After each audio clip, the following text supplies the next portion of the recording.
오늘 주유소 다녀오셨습니까? 리터당 1,856원입니다. 어제보다 22원이 올랐습니다. 경유는 하루 만에 33원이 뛰었습니다. 하루 만에, 단 하루 만에. 중동에서 전쟁이 났으니 기름값이 오르는 건 이해합니다. 그건 압니다. 그런데 오늘 이 영상을 끝까지 보시고 나면 여러분은 지금 오르고 있는 이 가격이 단순히 전쟁 때문이 아니라는 사실을 알게 되실 겁니다. 누군가가 이 전쟁을 이용하고 있습니다. 그리고 그 피해는 고스란히 우리가 받고 있습니다. 화가 나셔도 됩니다. 오늘 이 영상은 원래 화가 나야 정상인 이야기입니다. 첫 번째 이야기입니다. 지도를 한번 펴보십시오. 중동 호르무즈 해협에서 우리나라 서해안까지 유조선이 오는데 얼마나 걸릴까요? 평균 15일에서 20일입니다. 그러면 지금 우리 주유소에 들어있는 기름은 언제 출발한 기름일까요? 최소 보름 전, 많으면 20일 전에 출발한 기름입니다.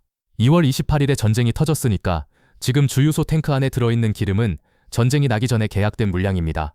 유가가 지금보다 훨씬 쌀 때 사온 기름입니다. 그 기름을 팔면서 오늘 전쟁 핑계를 대고 있습니다. 기름은 아직 인도양 한복판에 있습니다. 유조선이 바다를 가르며 오고 있습니다. 그런데 주유소 가격은 오늘 오르고 있습니다. 이게 말이 됩니까? 정유사들은 이것을 재고 이익이라고 부릅니다.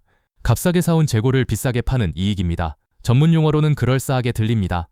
그런데 쉽게 말하면 이겁니다. 싸게 사놓은 걸 전쟁 핑계대며 비싸게 파는 겁니다. 2022년에도 똑같은 일이 있었습니다. 러시아가 우크라이나를 침공했을 때 국내 정유사들이 역대 최대 실적을 냈습니다. S-오일은 3조 원을 넘겼습니다. SK이노베이션은 4조 원에 가까운 영업이익을 기록했습니다. 그해 우리나라 물가는 6.3% 올랐습니다.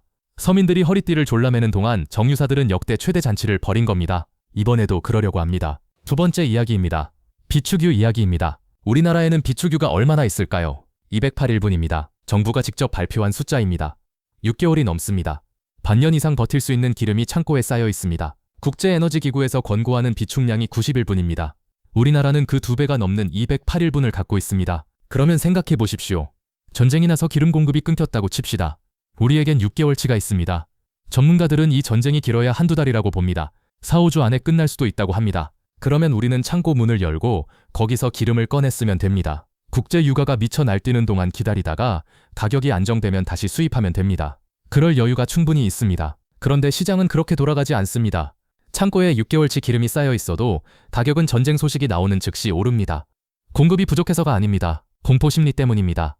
더 정확히는 그 공포심리를 이용하는 사람들이 있기 때문입니다. 경제적으로 부족한 게 아닙니다. 심리적으로 우리를 겁주는 겁니다. 그리고 겁먹은 우리는 비싼 가격에 기름을 넣습니다. 이 구조가 화나지 않으십니까? 세 번째 이야기입니다. 정유사가 우리에게 숨기고 있는 사실입니다. 한국은 기름 한 방울 나지 않는 나라입니다. 다들 아십니다. 그런데 한국이 세계 석유 제품 수출 5위권 국가라는 사실은 얼마나 아십니까? 우리나라 정유사들은 중동에서 원유를 사옵니다.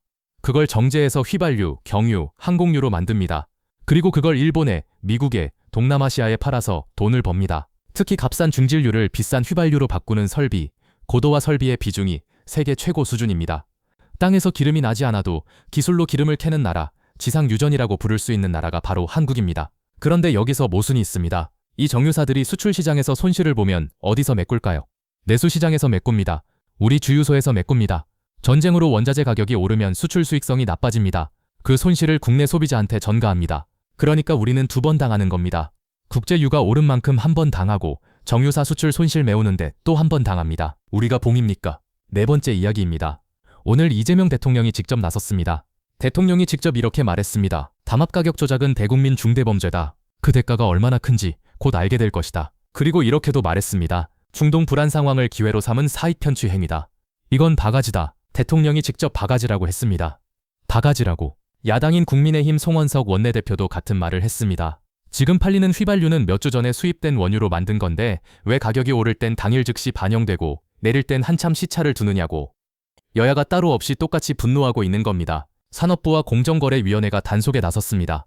재고가 있는데도 기름이 없다며 판매를 거부하고 가격 인상을 기다리는 주유소를 집중 타격하겠다고 했습니다. 그런데 문제가 있습니다. 칼은 들었는데 제대로 베지 못하고 있습니다. 왜냐고요? 유류세를 깎아줘도 정유사와 주유소가 공급가를 살짝 올려버리면 소비자는 혜택을 전혀 못 받습니다. 정부가 한 손으로 세금을 깎아주는 동안 정유사는 다른 손으로 가격을 올립니다. 결국 소비자 체감 가격은 그대로거나 오히려 더 오릅니다. 이게 지금 벌어지고 있는 현실입니다. 다섯 번째 이야기입니다. 그러면 어떻게 해야 하는가입니다. 지금 전문가들 사이에서 횡재세 이야기가 나오고 있습니다.